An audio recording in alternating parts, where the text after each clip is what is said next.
Since you had a week off, I'm going to give you a refresher on how to work through these problems. I'm going to go through 36E and 37D. So to start off with 36E, I filled out all of our knowns after looking over the diagram here. And with that, I'm going to start figure out what our reaction 1 is. So to start, let's just look at what that equation would look like. So if we're going to go the moments about R2 to solve for R1. So that's going to be R1 times 15, because R1 is 15 feet away from R2, equals our loads, which are negative, reactions positive. So that's going to be load 1 times the distance to R2, which is 4, plus load 2, which is 600 pounds per foot, which equates, because it's 8 feet long, that's 4,800 pounds. So L2. So the distance from that is going to be the center of that distributed load, which is 4 feet away. So that's L2 times 4. So the only one we don't know here is R1. So we're going to divide that by 15. Cross that out. So all this divided by 15. Put parentheses around that. So the way that looks like this in Excel. Let's see if I can get that to pop up. There we go.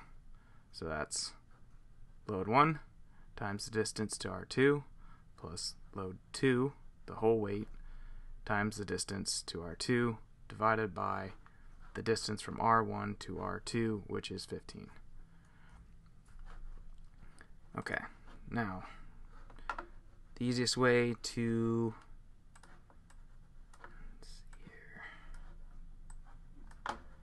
solve for R2 is to take the total load minus R1, because R1 plus R2 needs to equal load 1 plus load 2.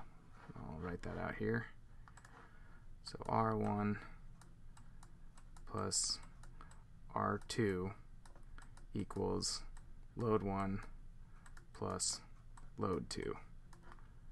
So we know R1, but we don't know R2, so minus R1 cancels that out. Put that over here. So R2 equals L1 plus L2 minus R1. Well, let's see if I can get that to pop up bigger. Maybe not. Whatever. I use the sum function in Excel. So the sum of the sum of L1 and L2 minus R1. So that's how you find the loads, or the reactions. Now the next step is for us to find our vertical shear at different points along our beam. So each point is going to be labeled X. So we have X at 0 feet, X at 7 feet, X at 11 feet, and X at 15 feet. So at X at 0 feet, the only force we have here is reaction 1.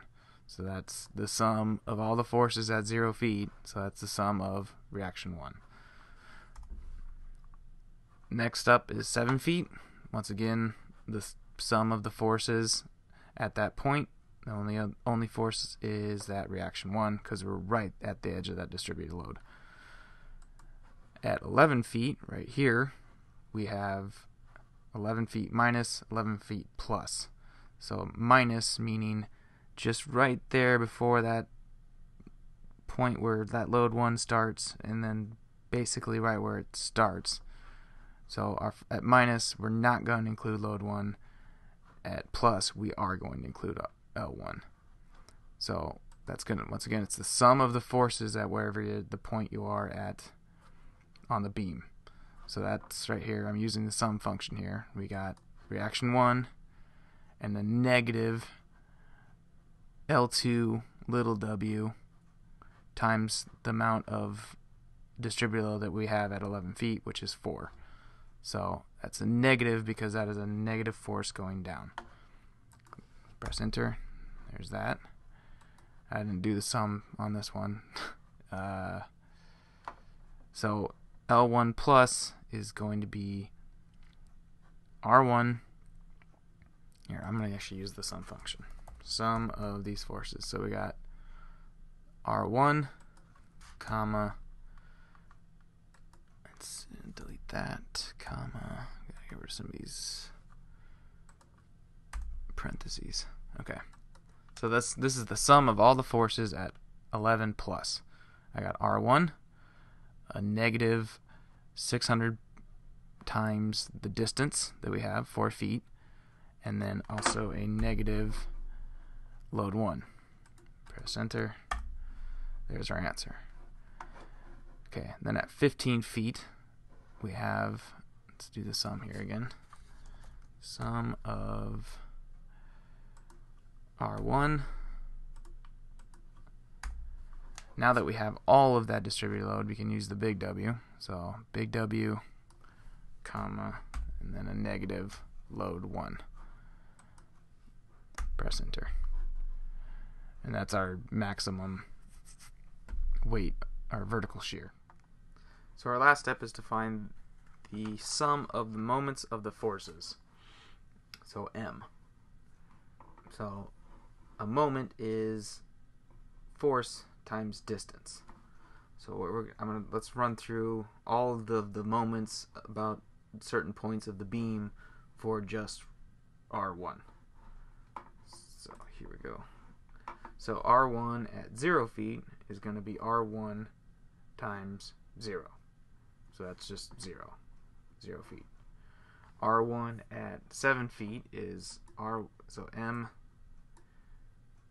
equals R1 times 7. At 11 feet, it's R1 times 11. At 15 feet, it's R1 times 15. So that's pretty simple. Alright, let's do all of the moments for load 1.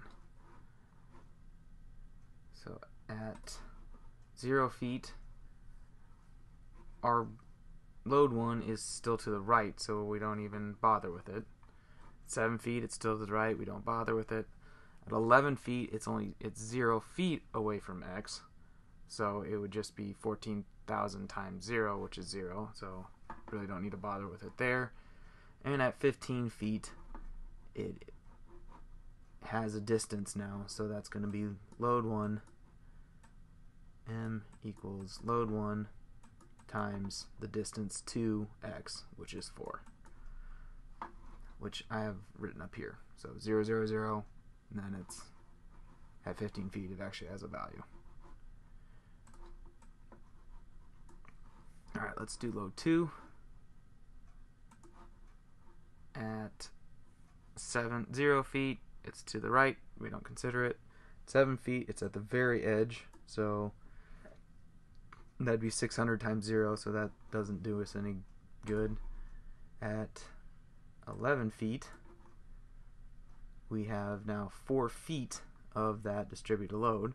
So first thing we have to do, so M equals, we got to calculate its weight, so L2 little w times the amount of distributed load we have, which is 4. And then now we got to multiply our force times our distance. So the distance from X to this distributed load is always to the center of that distributed load, which would be around about here, which is 2 feet. So that's L2 little w times 4 times 2. At 15 feet, we already calculated the weight of that at 15 feet, so that's going to be L2 big W times distance, which is the center of it, that section of it, which is right about there, which is 4 feet. So when you've calculated the moments at each point for each of your forces, the last step is to just bring them together. So let's do that. So at 0 feet, everything's 0, so the sum of all that is just 0. At 7 feet, the only number here is your reaction, the moments of reaction 1 about x, so that's just going to be that number. At 11 feet, m equals your moments of R1 minus the moments of L2, because that's a negative force. And then at 15 feet, it's all three of them, so it's R1 minus L1 plus L2. And then the very last, to find the max, is pick whatever the max number is or use the max function in Excel and then multiply that by 12, because that's how SolidWorks will display that value in inch pounds instead of foot pounds.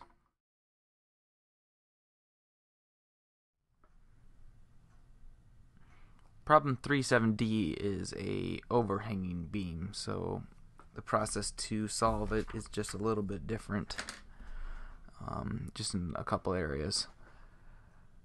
First is to solve for reaction 1. Now we have to take into account the way, if we're going to solve about R2, how the forces would move about R2.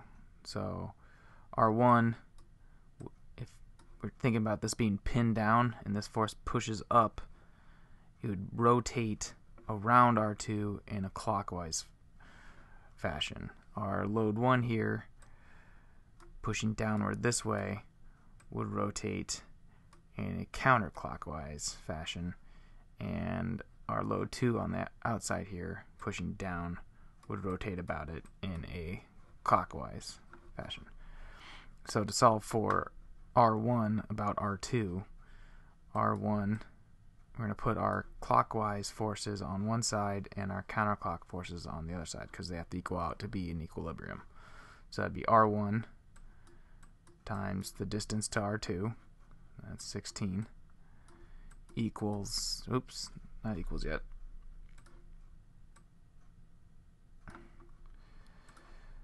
plus L2 times the distance to R2, which is 5, equals L1 times the distance to R2, which is half of 16, so 8 times 8. The only thing we don't know is R1, so we'll subtract L2 times 5. So that's going to be minus L2 times 5. And then divide by 16. Divided by 16. And then you can solve for R2 just like we did in 36E. 37D is considered a overhanging beam because our support is right here and we have a load on the outside of that. So considering that the very far right of our beam now isn't going to be R2 anymore, we got to make sure to include that when we're doing our vertical shear and moment calculations. So for example here, at 16 feet plus, it's going to be the sum of R1 plus R2 minus load 1.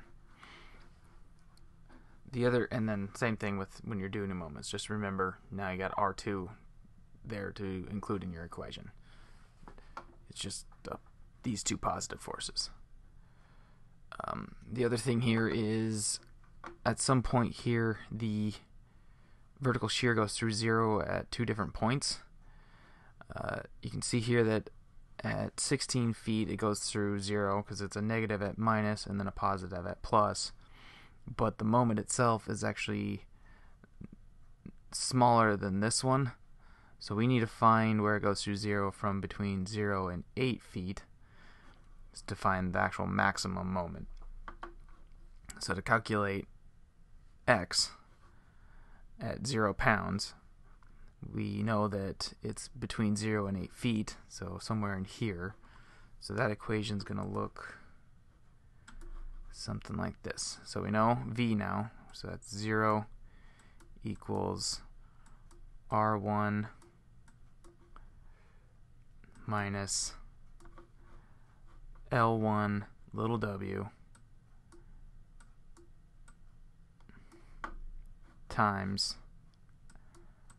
x, which we don't know. So we can move things around here. Let's add this part there.